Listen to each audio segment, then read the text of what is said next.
नमस्कार साथियों, स्वागत है आपका फिर से इतिहास की क्लास में।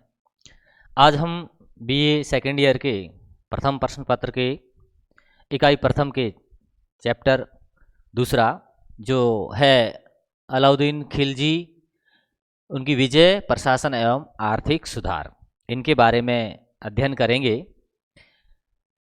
अलाउद्दीन खिलजी जो खिलजी वंश के दूसरे शासक थे, प्रथम जिन्होंने खिलजी वंश की स्थापना की जलालुद्दीन खिलजी, जिन्होंने 1290 में खिलजी वंश की स्थापना की।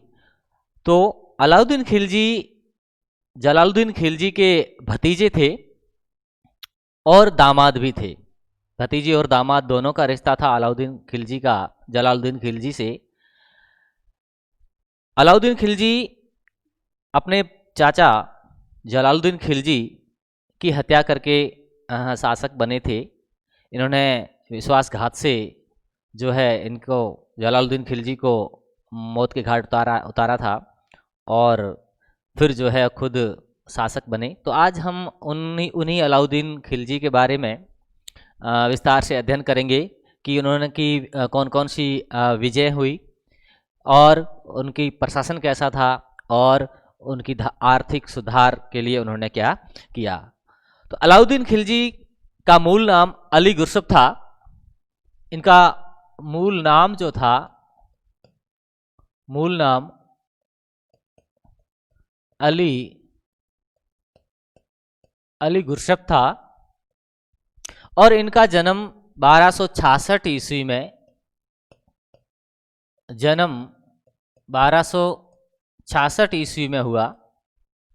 और प्रारंभिक जीवन में ये जो है अलाउद्दीन खिलजी अपने चाचा के साथ जो है बलबन की सेवा में रहे और फिर जो है जब जलालुद्दीन खिलजी बने सुल्तान बने, तब जो है उन्हें विशेष पद पर जो एक समारोह का अध्यक्ष होता था, जो सार्वजनिक समारोह होते थे उनका एक अध्यक्ष होता था, उन पर जलालुद्दीन ने इनको नियुक्त किया। और फिर धीरे धीरे जो है ये फिर जलालुद्दीन खिलजी की हत्या करके स्वयं जो है शासक बन जाते हैं। उनके बारे में पढ़ेंगे हम। तो इनका जन्म 1266 सिरसा में हुआ। सिरसा में हुआ। इनका राज्याभिषेक जो है 3 अक्टूबर 1296 ईस्वी में रुकनुद्दीन इब्राहिम को हटाकर बलबन के लाल भवन में हुआ। इनका राज्याभिषेक जो है 3 अक्टूबर 1296 ईस्वी में हुआ।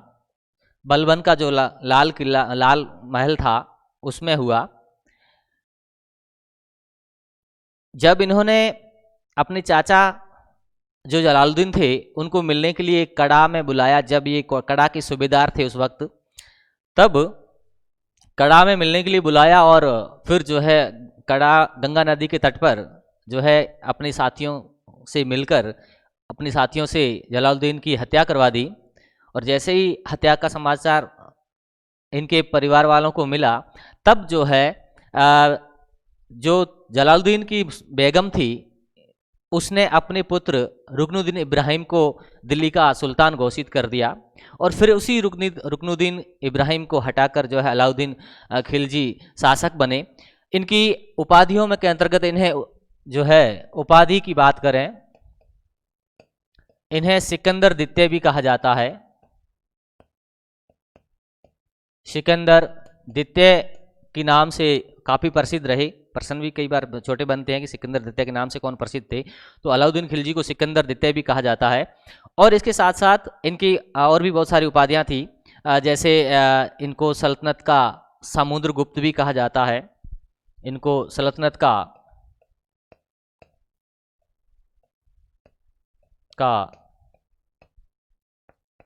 समुद्रगुप्त जो स्टैनले लैनपुल ने कहा था, समुद्रगुप्त भी कहा जाता है।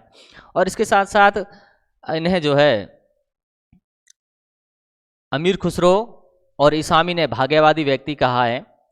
इनका खुतबा गजनी की जामा मस्जिद में पढ़ा गया था और अमीर खुसरो ने इनको और उपाधियां देते हुए और भी इनको उपाधियां दी, जिसमें से जैसे विश्व का सुल्तान, जनता का चरवाहा, युग का विजेता या पृथ्वी के शासकों का सुल्तान आदि बहुत सारी इनको उपाधियां दी गई अमीर खुसरो के द्वारा। जोधपुर में जो स्थित है पंडुआ के संस्कृत शिलालेख, जोधपुर में स्थित पंडुआ के संस्कृत शिलालेख जो 1301 ईस्वी का है, उसमें अलाउद्दीन खिलजी को के जो है देवतुल्य शौर्य से पृथ्वी अत्याचारों से मुक्त हो गई, ऐसा उल्लेख किया गया है पंडुआ के संस्कृत शिलालेख में जो 1301 ईस्वी का है। बात करें अलाउद्दीन खिलजी की, तो जो है इनके शासन के बारे में अनेक विद्वानों के भिन्न भिन्न मत है। कोई कहता है कि शासन अच्छा था, कोई कहता है कि शासन अच्छा नहीं था। तो जो है जिस प्रकार जब उन्होंने जलालुद्दीन खिलजी को का वध किया तो और अपने आप को सुल्तान घोषित कर दिया कड़ा में, तब बर्नी जो विद्वान थे, साहित्यकार थे, उनका कथन था कि शहीद सुल्तान के मस्तक से अभी रक्त की बूंदें टपक ही रही थी कि कड़ा में अलाउद्दीन ने अपने आप को जो है सुल्तान घोषित कर दिया। इसी प्रकार प्रोफेसर मोहम्मद हबीब ने कहा है कि मध्यकालीन भारत के राजनीतिक इतिहास का प्रारंभ अलाउद्दीन खिलजी से ही होता है। यानी मध्यकालीन इतिहास जो है उसका राजनीतिक इतिहास का प्रारंभ जो है प्रोफेसर हबीब के अनुसार, मोहम्मद हबीब के अनुसार, वो अलाउद्दीन खिलजी से ही शुरू होता है। तो इस प्रकार किस प्रकार से जो है एक बलबन की सेवा में रहते हुए अपना जीवन प्रारंभ करते हुए बाद में किस प्रकार उन्होंने अपने चाचा की विश्वासघात द्वारा हत्या की। लेकिन कहा जाता है कि जब आप किसी के साथ घात करते हो तो आपके साथ भी वही होता है, क्योंकि हर घटना का प्रति घटना होती है। तो बाद में आगे चलकर इनके भी एक विश्वासघाती जो मलिक काफूर नाम से हैं वो मिले और उसके कारण जो है इनके पूरे वंश का नाश हुआ, ऐसा कहा जाता है। तो अब बात करें कि अलाउद्दीन खिलजी जो है उनकी विजय कौन कौन सी थी, उन्होंने कौन कौन सी विजय की। जब ये सुल्तान बने तो इसके साथ सबसे पहले समस्या मंगोलों की थी। मंगोलों ने, और कहा जाता है कि सर्वाधिक मंगोल आक्रमण जो है अलाउद्दीन खिलजी के शासनकाल के दौरान ही हुए, और उसमें से जो है लगभग इतिहासकारों का मानना है कि लगभग 6 बार जो है मंगोलों ने आक्रमण किए, जिसमें साल्दी, तारगी प्रमुख है। तो जो है इनमें इन पर आक्रमण किए, लेकिन अलाउद्दीन खिलजी ने अपनी कूटनीति से, समझदारी से इन मंगोल आक्रमण से अपना बचाव करके रखा और दिल्ली सल्तनत को सुरक्षित रखा। तो इनकी कौन कौन सी जो है प्रमुख विजय कौन कौन सी है, उनके बारे में हम देखते हैं कि इनकी जो प्रमुख विजयों को हम 2 भागों में बांट सकते हैं। एक उत्तर भारत और दूसरा दक्षिण भारत। दक्षिण भारत दक्षिण भारत के अभियान विशेष रूप से जो है मलिक काफूर के नेतृत्व में ही हुए।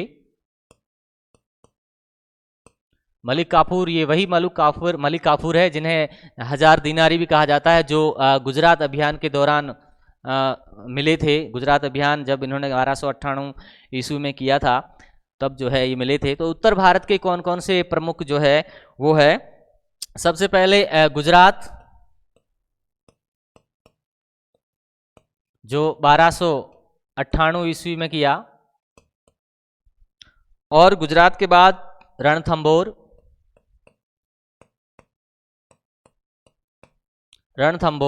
जो 1301 ईस्वी में किया, और उसके बाद चित्तौड़ 1303 ईस्वी में। चित्तौड़ के बाद जो है मालवा जो 1305 ईस्वी में किया। मालवा के बाद सिवाना जो मारवाड़ की शरण स्थली कहा जाता था मध्यकालीन समय में, मारवाड़ के या जोधपुर के राजाओं के शरण स्थली होता था सिवाना, उसका अभियान किया 1308 ईस्वी में। और उसके बाद सबसे लास्ट में जो है जालोर का अभियान किया, जालोर अभियान 1311 ईस्वी में। 1311 ईस्वी में। दक्षिण भारत की बात करें कि इन्होंने दक्षिण भारत में कौन कौन से अभियान किए, तो दक्षिण भारत में सबसे पहले इन्होंने जो है देवगिरी पर जो है मलिक काफूर के नेतृत्व में आक्रमण किया लगभग 1307 ईस्वी में। देवगिरी के बाद वारंगल पर आक्रमण किया 1309 ईस्वी में। 1309 ईस्वी में। और उसके बाद होयसल, मध्यकाल में जो वर्तमान का मैसूर है इसे होयसल कहा जाता था। तो होयसल का आक्रमण जो है उन्होंने 1310 ईस्वी में किया। और उसके बाद पांड्य पर आक्रमण किया 1311 ईस्वी में। इन्हें समुद्रगुप्त नाम क्यों दिया गया, समुद्रगुप्त क्यों कहा जाता है, इसका भी एक कारण है कि जिस प्रकार समुद्रगुप्त ने अपनी नीतियां अपनाई थी, 4 नीतियां, उसी प्रकार जैसे समुद्रगुप्त ने उत्तर भारत में जो नीति अपनाई कि प्रत्यक्ष विलय, आक्रमण किया, विजय प्राप्त की और उस राज्य को जो अपनी सल्तनत का अंग बना लिया, विलय कर लिया, उसी प्रकार अलाउद्दीन खिलजी ने भी उत्तर भारत के जितने भी राज्य थे उन्हें विजित करने के बाद सीधा अपनी सल्तनत के अंदर मिला लिया। उसी प्रकार जिस प्रकार समुद्रगुप्त ने दक्षिण में जो है केवल उनको पराजित करके और फिर जो है उन्हें अपने अधीन बनाकर राज्य वापस लौटा देना, तो उसी प्रकार अलाउद्दीन खिलजी ने भी दक्षिण की नीति समुद्रगुप्त की तरह ही अपनाते हुए दक्षिण के जितने भी राज्य पर अभियान किया तो उन्हें जो है वापस उनको लौटा दिया। अब हम जो है इनका विस्तार से अध्ययन करते हैं कि कौन कौन से आक्रमण के समय वहाँ का शासक कौन था और क्या क्या घटनाएं हुई। सबसे पहले उन्होंने गुजरात पर आक्रमण किया 1298 ईस्वी में। और गुजरात आक्रमण जो उल्लूग खां और नसरत खां, जो इनके 2 सेनापति थे मुख्य, उनके नेतृत्व में किया गया। और इस अभियान के दौरान ही रास्ते में जैसलमेर को भी जीता गया। और सोमनाथ का मंदिर जो बीच में ही पड़ता है, जो गुजरात में स्थित था, सोमनाथ के मंदिर को इन्होंने दूसरी बार लूटा। पहली बार तो गजनवी लूट चुके थे, आपको पता ही होगा, तो दूसरी बार भी इन्होंने जो है सोमनाथ के मंदिर को लूटा। और गुजरात आक्रमण का मुख्य उद्देश्य जो कहें, या मुख्य उद्देश्य क्या था इनका गुजरात आक्रमण का? गुजरात आक्रमण का मुख्य उद्देश्य था वहां से अच्छे घोड़ों की प्राप्ति करना, ये उनका मुख्य उद्देश्य था। यहाँ का शासक था कर्णदेव और कर्णदेव द्वितीय पराजित हो गए और अपनी पत्नी कमला देवी और पुत्री देवल देवी, जो पत्नी को तो गिरफ्तार कर लिया गया, कमला देवी को पकड़ लिया गया, लेकिन ये जो कर्णदेव और इनकी पुत्री जो देवल देवी थी वह जो है देवगिरी की तरफ भाग गए, चले गए। और कमला देवी को पकड़ के लाया गया दिल्ली, जहां पर जो है उनसे अलाउद्दीन खिलजी ने विवाह कर लिया और उन्हें जो है मलिका-ए जहां की उपाधि मिली। इस प्रकार, और अलप खां जो साला था उनका, अलप खां को जो है वहां का राज्यपाल घोषित कर दिया। इस प्रकार गुजरात अभियान सफल अभियान, जिसमें जो है राजा कर्णदेव द्वितीय पराजित हो जाते हैं और अपनी पुत्री का देवल देवी, जो यही देवल देवी वही है जिसका उल्लेख अमीर खुसरो ने अपनी ग्रंथ आशिकी में किया है। देवल देवी का विवाह जो बाद में इसकी प्रेम कथा जो है खिजर खां के साथ होती है, तो उसका विवरण आशिकी में अमीर खुसरो ने किया है। तो वो भाग गए देवगिरी की तरफ और फिर जो है इस पर अधिकार करके अपनी सल्तनत में विलय कर लिया और अलप खां को यहाँ का राज्यपाल नियुक्त किया। बात करें रणथंभौर की, रणथंभौर पर जो है उन्होंने 1301 ईस्वी में आक्रमण किया। उल्लूग खां और नसरत खां जलेसरी, यही इन्हीं के द्वारा अभियान किया गया, लेकिन अभियान के दौरान ही नसरत खां जलेसरी की मृत्यु हो जाती है। और अलाउद्दीन, जब नसरत खां जलेसरी की मृत्यु हो गई तो फिर इसका सेना का नेतृत्व जो है उल्लूग खां के साथ साथ अलाउद्दीन खिलजी ने स्वयं संभाला। और इसका शासक जो था हमीरदेव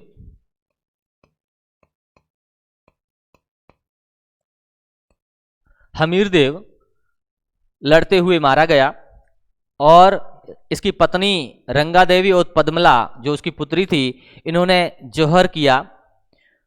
इस जौहर का उल्लेख अमीर खुसरो ने अपनी पुस्तक तारीख अलाई में किया है और फारसी में जौहर का यह पहला साक्ष्य माना जाता है। फारसी ग्रंथों में जो लिखा गया जौहर के बारे में, तो ये प्रथम साक्ष्य था जिसके बारे में लिखा गया कि उनकी रानी रंग देवी या रंगा देवी और उसकी पुत्री पद्मला जो हमीर के थे, उन्होंने जौहर किया, उसका उल्लेख फारसी में किया गया और अमीर खुसरो ने जो है अपने ग्रंथ तारीख अलाई में इनका विवरण दिया है, इस जौहर का उल्लेख किया है। तो इस प्रकार उन्होंने इस पर भी अधिकार कर लिया और यह साका राजस्थान का पहला साका था। राजस्थान का जो प्रथम साका जो माना जाता है वो रणथंभौर के ही साके को माना जाता है। यह प्रथम साका था जहां संपन्न हुआ। रणथंभौर विजय पर अमीर खुसरो ने कहा, आज कुफ्र का गढ़ इस्लाम का घर हो गया है। हमीर की मृत्यु के साथ ही रणथंभौर में जो चौहान वंश की शाखा थी उसका अंत हो गया।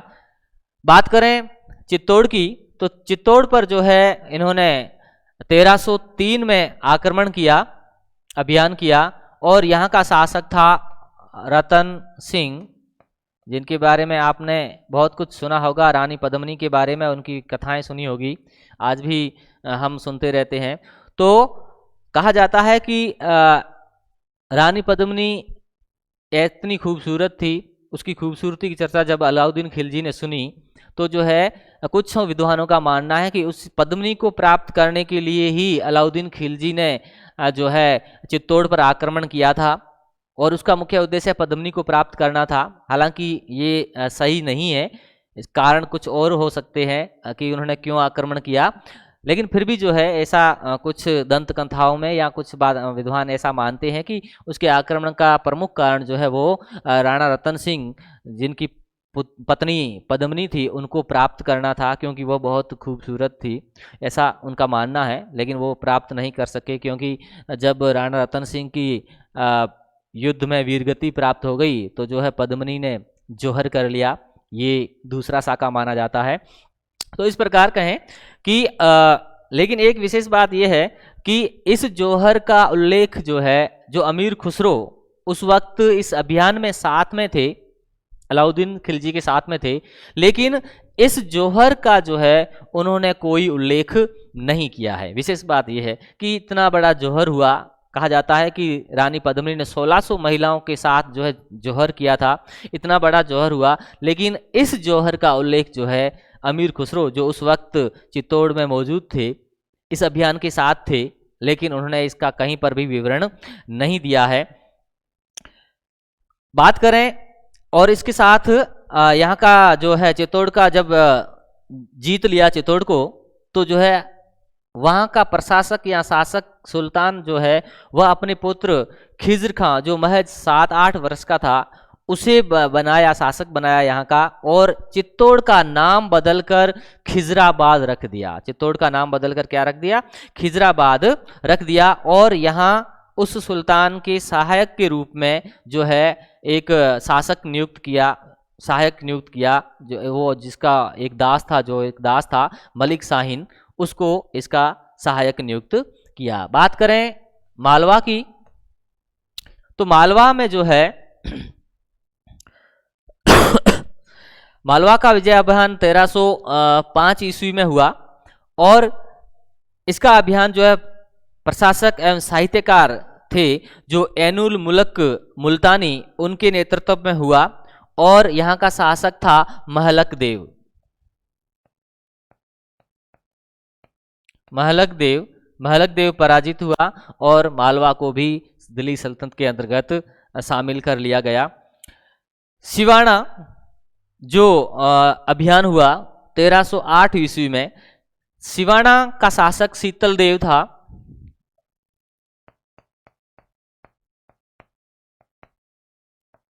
शीतल देव ये युद्ध के दौरान हार गए और सिवाना मारवाड़ का सबसे शक्तिशाली दुर्ग माना जाता था। सबसे शक्तिशाली दुर्ग जो था वो सिवाना माना जाता था। इसका नाम बदलकर खेराबाद रख दिया गया। सिवाना का नाम खेराबाद, चित्तौड़ का नाम खिजराबाद, तो सिवाना का नाम खेराबाद रख दिया गया। और यहाँ पर जो है कमालुद्दीन कुर्ग उनको सूबेदार बना दिया गया। सिवाना अभियान 1308 में शासक शीतलदेव पराजित हो जाते हैं और फिर जो है इसका नाम बदलकर खिजराबाद रख दिया जाता है और फिर एक कमालुद्दीन कुर्ग नाम का जो है उसको यहाँ का सूबेदार बना दिया जाए। सबसे अंतिम अभियान होता है 1311 ईस्वी में जालोर पर, और जालोर का शासक था कान्हड़ देव।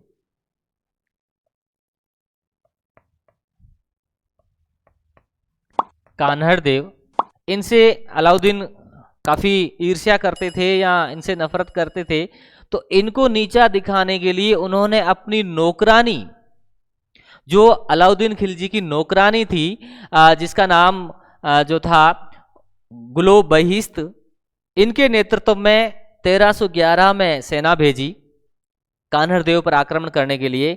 और उसके बाद जो है युद्ध हुआ है। युद्ध के दौरान जो है कमालुद्दीन कुर्ग, जो सिवाना का सूबेदार नियुक्त किया गया था, उनके द्वारा कान्हड़ देव पराजित हो जाते हैं और इनका नाम जो है जलालाबाद रख दिया जाता है। जलालाबाद, खिजराबाद, खेराबाद और जलालाबाद, इन नाम बदल दिए गए। तीनों को नाम अलग अलग कर दिया गया। इसके बाद बात करें दक्षिण अभियान की। दक्षिण अभियान का नायक जो था वह मलिक काफूर था और दक्षिण के दौरान सबसे प्रथम आक्रमण जो है देवगिरी पर हुआ 1307 ईस्वी में। उसके बाद वारंगल पर 1309 ईस्वी में और उसके बाद होयसल पर 1310 ईस्वी में और फिर पांड्य राजा 1311 ईस्वी पर आक्रमण किए।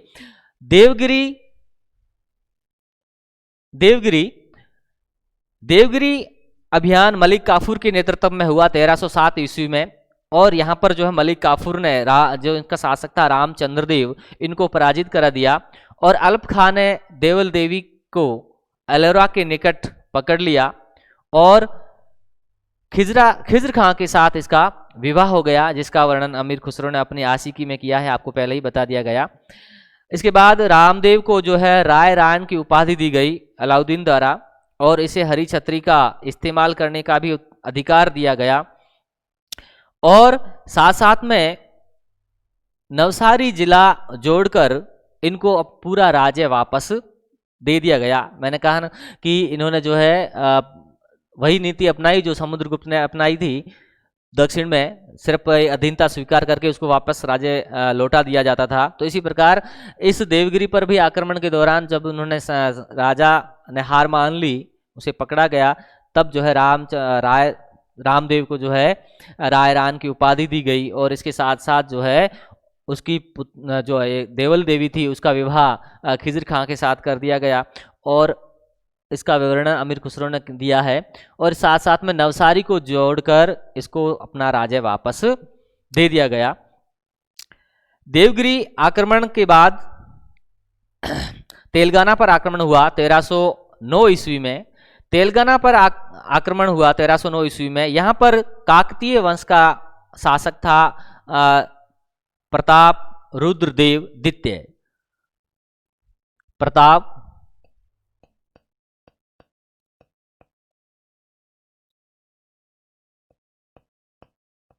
रुद्रदेव सेकंड यानी द्वितीय यहाँ का शासक था। वारंगल का शासक प्रताप देव द्वितीय, उसे लूदर या लहरदेव भी कहा जाता था।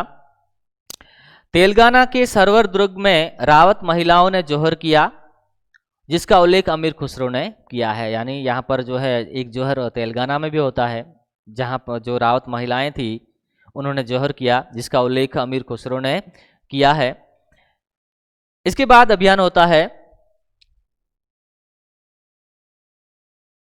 होयसल का।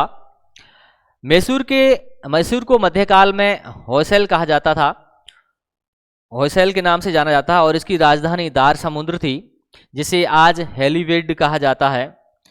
यहाँ का शासक वीर बलाल देव तृतीय था। वीर बलाल देव तृतीय, वीर बलाल देव तृतीय, यहाँ का शासक वीर बलाल देव तृतीय ये था। वीर बलाल देव तृतीय ने अधीनता स्वीकार कर ली और इसके बाद जो है कहा जाता है कि वीर बलाल देव ने आत्मसमर्पण कर दिया। इसामी जो विद्वान थे वह कहते हैं कि वीर बलाल को दिल्ली ले जाया गया, जहां अलाउद्दीन ने उसे खिलत यानी एक रतन जड़ित वस्त्र होता था जो सम्मान के रूप में दिया जाता था, वो दिया गया। और वीर बलाल को जो है अलाउद्दीन को, यही वीर बलाल जो थे इन्होंने ही अलाउद्दीन को जो है मकबर प्रदेश के बारे में बताया था या उनके बारे में जानकारी दी थी कि मकबर प्रदेश बहुत ही धन संपदा की दृष्टि से उत्तम है, वहाँ जो है काफ़ी धन प्राप्त हो सकता है। तो इसकी जानकारी इसी वीर बलाल ने ही दी थी, उस मार्ग की जानकारी या मकबर प्रदेश की जानकारी। उसके बाद अभियान होता है 1311 पांड्य राज्य का। मुस्लिम लेखकों ने इसी पांड्य राज्य को मकबर कहा है। मुस्लिम विद्वान जितने लेखक हुए उन्होंने पांड्य राज्य को ही मकबर कहा है। यहाँ आक्रमण होता है। पांड्य राज्य ने ही अलाउद्दीन की अधीनता स्वीकार नहीं की थी। एक पांड्य राज्य ही ऐसा था उस वक्त जिसने अलाउद्दीन खिलजी की अधीनता स्वीकार नहीं की। पांड्य शासक मारवर्मन कुलशेखर, जिनकी हाल ही में मृत्यु हो गई थी, तो उनके दो पुत्र थे सुंदर पांड्य और वीर पांड्य, जो शासन को या सिंहासन को प्राप्त करने के लिए आपस में झगड़ रहे थे। इस कलह का फायदा मलिक काफूर ने उठाया। जब सुंदर पांड्य ने, जो उनका कुलशेखर मारवर्मन का जो है और पुत्र था, उसने मलिक काफूर से सहायता मांगी वीर पांड्य से छुटकारा पाने के लिए, तब मलिक काफूर ने जो है होयसल पर आक्रमण किया और वीर पांड्य जो है वहां से भाग जाते हैं। काफूर ने वीरधुली, जो उसमें पांड्य राज्य की राजधानी थी, उसको लूटा और इसके साथ साथ वहां पर जो स्थित एक लिंग महादेव का मंदिर था उसको भी लूटा। और इस लूट से उसे बहुत सारा धन प्राप्त हुआ। और धन की दृष्टि से अभियानों की बात करें तो धन की दृष्टि से सबसे महत्वपूर्ण अभियान यही पांड्य राज्य का ही था, जो धन की दृष्टि से बहुत महत्वपूर्ण था। यहाँ पर बहुत सारा धन प्राप्त हुआ इनको। R.S. शर्मा जो इतिहासकार हुए, उन्होंने लिखा है कि काफूर को इस लूट से महमूद गजनवी की आंखें कब्र में चमक उठी होगी। यानी R.S. शर्मा ने कहा है कि जो धन यहाँ प्राप्त हुआ उससे जो है महमूद गजनवी, जो लुटेरा था जिसका उद्देश्य भारत के धन संपदा को ही प्राप्त करना था और जिस प्राप्त करने के लिए ही उन्होंने भारत पर आक्रमण किया था, तो R.S. शर्मा कहते हैं कि इस धन को देखकर या इस लूट को देखकर कब्र में सोए हुए मोहम्मद गजनवी की आंखें भी चमक उठी होगी। तो इस प्रकार ये थे इसके प्रमुख अभियान जो उत्तर भारत और दक्षिण भारत में हुए। उत्तर भारत के अंतर्गत गुजरात, रणथंभौर, चित्तौड़, मालवा, सिवाना और जालोर, और दक्षिण भारत के अंतर्गत जो है देवगिरी, वारंगल, होयसल और पांड्य, जहां पर जो है इन्होंने विजय प्राप्त की। इन राज्यों को जो है इन्होंने अपनी सल्तनत के अंतर्गत सीधा मिला लिया, प्रत्यक्ष विलय कर लिया। जबकि दक्षिण भारत के जो राज्य थे इनको जो है उन्होंने केवल अधीनता स्वीकार करके ही उनको वापस लौटा दिया गया। लेकिन एक पांड्य राज्य ही एकमात्र ऐसा राज्य था जिन्होंने अलाउद्दीन खिलजी की अधीनता स्वीकार नहीं की और हमेशा अपनी स्वतंत्रता को बनाए रखा। बात करें प्रशासन की, तो जो है सबसे पहले अपने प्रशासन को सुदृढ़ करने के लिए धन की आवश्यकता होती है, हम सब जानते ही है। लेकिन इस व्यवस्था को बनाए रखने के लिए इन्होंने, अलाउद्दीन खिलजी ने बाजार व्यवस्था लागू की। कुछ इन बाजार व्यवस्था लागू करने के कई कारण बताए जाते हैं, अनेक भिन्न भिन्न विद्वानों ने अलग अलग कारण बताए हैं। जैसे बर्नी कहते हैं कि हिंदुओं को प्रताड़ित करना था या उनको दंड देना था, क्योंकि अधिकांश व्यापारी हिंदू थे उस वक्त। तो बर्नी का कथन है कि हिंदुओं को दंडित करने के लिए ही बाजार व्यवस्था लागू की। या कुछ और कहते हैं कि अलाउद्दीन खिलजी को मंगोलों से सुरक्षित रहने के लिए या मंगोलों से सुरक्षा करने के लिए या उनका सामना करने के लिए बहुत बड़ी सेना की आवश्यकता थी, और इसी सेना की व्यवस्था करने के लिए बाजार व्यवस्था को लागू किया गया। तो भिन्न भिन्न कारण बताए जाते हैं, लेकिन इनकी बाजार व्यवस्था क्या थी उसके बारे में। तो सबसे पहले बात यह है कि जो बाजार व्यवस्था थी,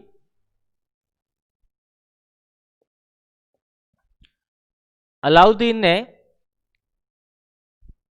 1303 में जब चित्तौड़ अभियान किया, तो चित्तौड़ अभियान के बाद ही इन्होंने जो है बाजार व्यवस्था लागू की। बाजार व्यवस्था लागू की 1303 ईस्वी चित्तौड़ विजय के बाद।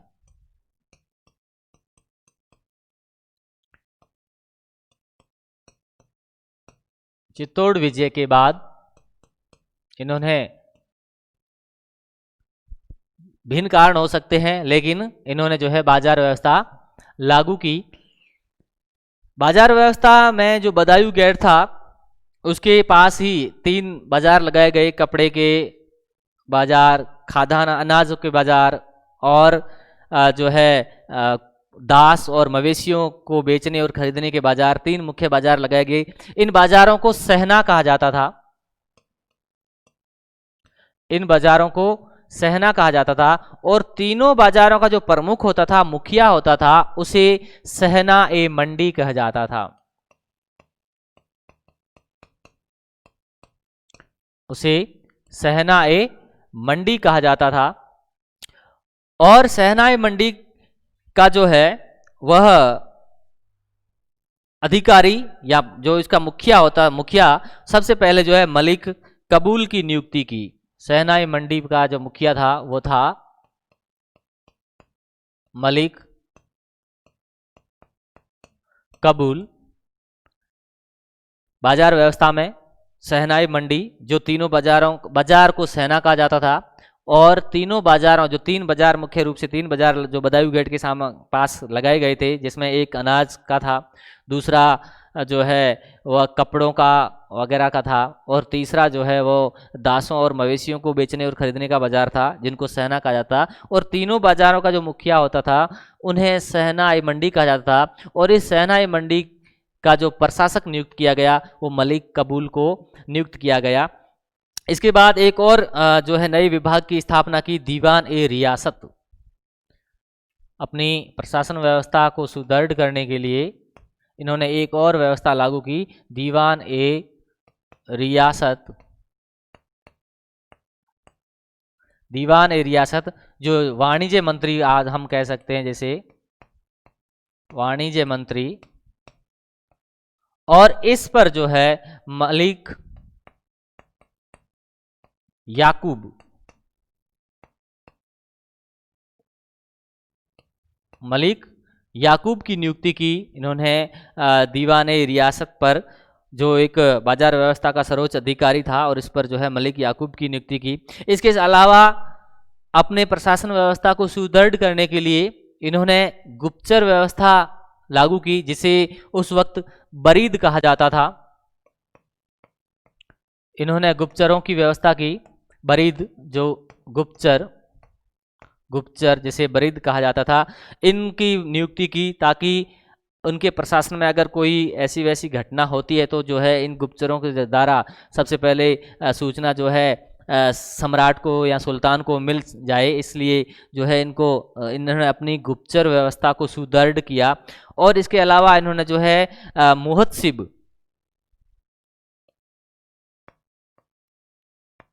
मुहत्सिबों की नियुक्ति की, जो मुहत्सिब जो है जनसाधारण के आचार की देखभाल करता था, और इसके साथ साथ जो है वह उस अधिकारी होता था आचार व्यवस्था का, कि जन का आचार कैसा है, व्यवहार कैसा है, उसका देखभाल करता था, उसका प्रमुख अधिकारी था। इसके साथ साथ उन्होंने जासूस की भी नियुक्ति की, जिन्हें मुनही मन या मुनही कहा जाता था, उनकी भी नियुक्ति की। और ये मुनही जो है, इनको इतना क्षेत्राधिकार दिया जाता गया था कि यह किसी भी घरों के अंदर घुसकर भी वहाँ गौण से गौण यानी छोटे से छोटे अपराधों को भी रोक सकते थे।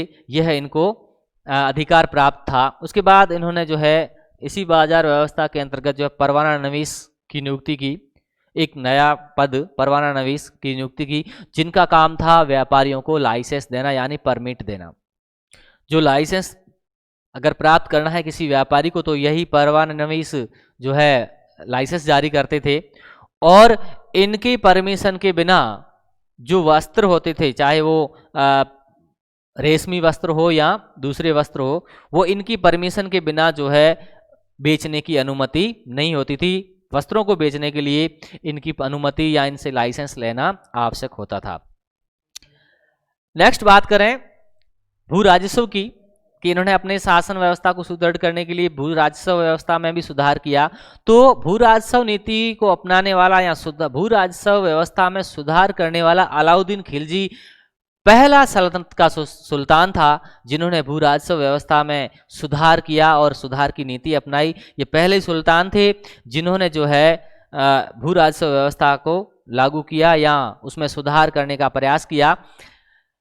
भू राजस्व के अंतर्गत इन्होंने कौन कौन से कार्य किए? सबसे पहले तो इन्होंने जो मिल्क यानी जो राजे द्वारा प्रदत्त की जाती थी भूमि वो, और इसके बाद वक्फ जो धर्म गुरुओं को या धर्म के नाम पर जो है जमीन दान की जाती थी उनको, और इसके साथ साथ इदरात जो पेंशन यानी जो वृद्ध होते थे, सैनिक जो वृद्ध हो जाते थे उनको पेंशन के रूप में भूमि दी जाती, इन तीनों को ही जब्त कर लिया और जब्त करके इन सारी भूमि को खालसा में परिवर्तित कर दिया। इसके साथ उन्होंने एक और प्रणाली मसाहत प्रणाली अपनाई, जिसमें जो है जिसे अपनाने वाला पहला सुल्तान अलाउद्दीन खिलजी ही था।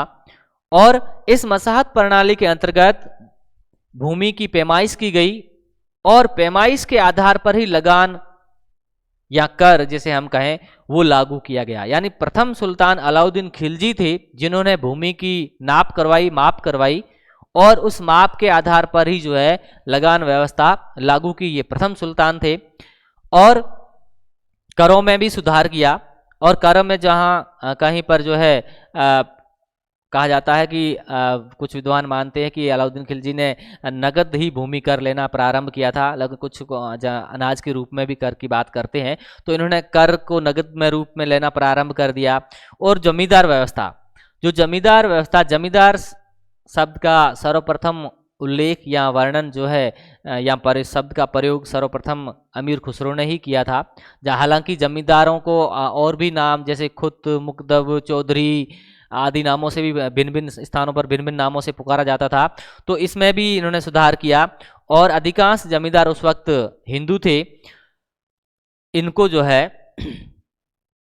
इनके सारे जो अधिकार थे उनको निलंबित कर दिया या बंद कर दिया, और इनके जो है इनके अधिकार जिसे किस्मत खूती और हुकूक खूती कहा जाता था उनको अवैध घोषित कर दिया। इसके अलावा एक और सुधार किया कि पूर्व में जो बिचौलिए होते थे, राजा प्रजा और बीच में जो कर वसूलने का काम करते थे या कर केंद्र में जाके जमा कराने का काम करते थे, बिचौलिए जो अधिकांश कर जो है अपने पास रख लेते थे और कुछ जो है या फिर जो निर्धारित कर था उससे ज़्यादा वसूल करते थे, जिससे जनता प्रताड़ित होती थी।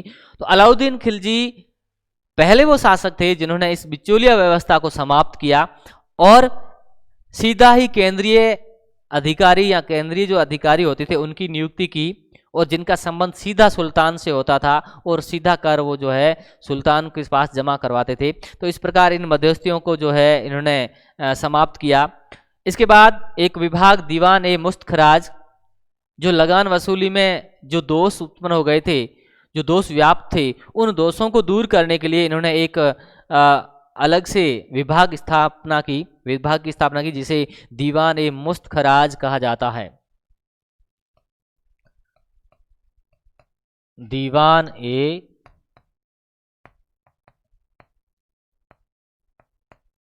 दीवान मुस्त खराज, जो लगान वसूली में जो बुराइयां थी या जो दोष थे उनको दूर करने के लिए इन्होंने एक नए विभाग की स्थापना की, जिसे दीवान मुस्त खराज कहा जाता है। इसके अलावा अपनी प्रशासन व्यवस्था को सुदृढ़ बनाने के लिए इनको बहुत बड़ी विशाल सेना की भी आवश्यकता थी, तो इन्होंने अपनी बड़ी सेना रखने के लिए जो बाजार व्यवस्था लागू की। इसके अलावा इन्होंने सैन्य सुधार भी किए, जैसे जो है सैनिकों का हुलिया रखना या घोड़ों को दागना, सैनिकों का हुलिया रखना। सबसे पहले जो है अलाउद्दीन खिलजी ने ही यह व्यवस्था प्रारंभ की। और इसके साथ साथ एक और व्यवस्था उन्होंने की कि जहां पहले सैनिकों को भूमि के रूप में वेतन दिया जाता था, उन्हें जमीन दी जाती थी या लगान के रूप में उनको जो प्राप्त होता था वो दिया जाता था, लेकिन अलाउद्दीन खिलजी पहले सुल्तान थे जिन्होंने सैनिकों को नकद वेतन देना प्रारंभ किया। दो प्रकार के सैनिक हुआ करते थे, एक अस्पा और दो अस्पा। एक अस्पा यानी एक घोड़े को रखने वाला सैनिक और दो अस्पा यानी दो घोड़ों को रखने वाला सैनिक। इनको जो है अलग अलग वेतन दिया जाता था, लेकिन बात विशेष ये है कि इनको नगद वेतन दिया जाता था। जैसे एक अस्पा सैनिक था, उसको जो है लगभग 234% वार्षिक दिया जाता था और दो अस्पा को जो है 78% वार्षिक दिया जाता था। धर्म एवं राजनीति की बात करें तो इन्होंने धर्म और राजनीति को पृथक्करण कर दिया कि जहां प्रशासन में जो चीज आवश्यक होगी उसे वो लागू किया जाएगा, और चाहे वो धर्म के विरुद्ध ही क्यों ना हो। तो इन्होंने धर्म और प्रशासन को अलग अलग कर दिया। और अलाउद्दीन खिलजी ये कहा भी करते थे, जो उनके काजी थे, बदायूं के काजी मुगुसीद्दीन, उनसे कई बार वो अक्सर वार्तालाप किया करते थे और सलाह भी लेते थे। हालांकि ये इन्होंने निरुत्सुकता अपनाई थी, किसी से सलाह नहीं लेते थे, लेकिन फिर भी उनसे वार्तालाप करते थे। तो उनको कहा भी था कि मुझे जो राज्य की जनता के लिए या प्रशासन के लिए जो उचित लगेगा वो मैं लागू करूंगा, फिर चाहे वो सरा यानी कि शरीयत जो मुसलमानों का पवित्र ग्रंथ है, चाहे उसके अनुकूल हो चाहे उसके प्रतिकूल हो। तो इस प्रकार उन्होंने जो है धर्म को राजनीति से पृथक कर दिया। अलाउद्दीन खिलजी निरंकुश शासक थे, इन्होंने निरंकुशता को जो है प्रबल बनाया, सुदृढ़ बनाया।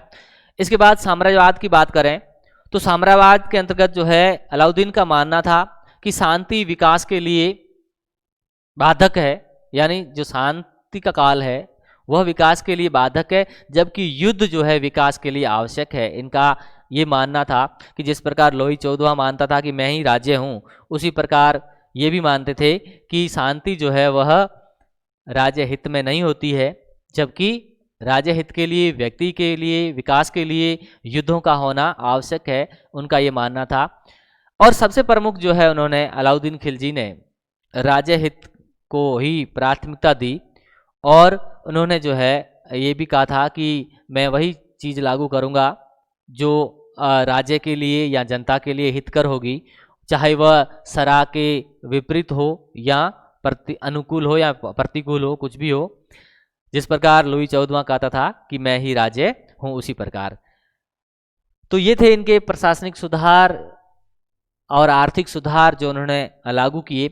इसके साथ साथ उन्होंने कुछ अन्य सुधार भी किए, जिनमें जैसे उन्होंने दिल्ली सल्तनत का पहला सुल्तान अलाउद्दीन खिलजी था, जिन्होंने वेश्यावृत्ति पर भी रोक लगाई थी। और इसके अलावा इन्होंने कुछ निर्माण कार्य भी करवाए, जैसे सीरी शहर का निर्माण कराया दिल्ली के निकट, और अलाई दरवाजे का निर्माण करवाया, और इसके साथ साथ उन्होंने बहुत सारे और भी निर्माण करवाए। और इस प्रकार धीरे आखिर में जो है लगभग 1316 ईस्वी में 1316 ईस्वी में अलाउद्दीन खिलजी की मृत्यु हो जाती है। मृत्यु के भिन्न भिन्न विद्वानों ने अलग अलग कारण बताए हैं। जैसे बर्नी कहते हैं कि सफलता अब उसका साथ नहीं दे रही थी, लक्ष्मी हमेशा के लिए चंचल निकली, और प्रारब्ध ने अलाउद्दीन का अंत करने के लिए खंजर खींच लिया। इसी प्रकार अमीर खुसरो ने जो है माना है कि इनको यकृत की बीमारी हो गई थी, जिससे इनकी मृत्यु हो गई। और इसी प्रकार विद्वान ईसामी जो साहित्यकार थे उन्होंने माना है कि दारूड पीड़ा से जो है इनकी मृत्यु हो गई। अनेक कारण थे। इसके साथ साथ बर्नी और अफीक ये भी उल्लेख करते हैं कि जो है मलिक काफूर जो इसका मुखिया था या नायक था, जो विशेष रूप से दक्षिण अभियान, भारत के अभियानों में इनका सेना का नेतृत्व किया था, तो उसने इसके साथ विश्वासघात का किया और कई षड्यंत्र किए, जिससे जो है इनके साले अलप खां को षड्यंत्र करके मार दिया और इनके परिवारजनों को मार दिया, जिससे वो पागल से हो गए और जो अपना ही मांस नोच कर खाने लग गए और आखिर में जो है मृत्यु को प्राप्त हो गई। इस पर बहुत सारे कारण बताए हैं, लेकिन कारण चाहे कुछ भी रही हो, लेकिन इतिहासकारों का यह मानना है कि अलाउद्दीन खिलजी महान तो नहीं थे, लेकिन महानता के काफी निकट थे। तो इस प्रकार अलाउद्दीन खिलजी कि किस प्रकार से शासक बनते हैं और अपने शासन प्रशासन को सुदृढ़ करने के लिए कौन कौन सी नीतियां अपनाते हैं और किस प्रकार से जो है वह अपने राजस्व व्यवस्था को सुदृढ़ करते हैं, बड़ी सेना रखते हैं और सेना का संचालन करने के लिए या सेना की व्यवस्था करने के लिए उनको वेतन देने के लिए बाजार प्रणाली व्यवस्था को लागू करते हैं। तो इस प्रकार ये थी अलाउद्दीन खिलजी की उपलब्धियां, उनकी विजय और उनके आर्थिक सुधार। नेक्स्ट चैप्टर में अगले समय मिलते हैं, तब तक के लिए नमस्कार।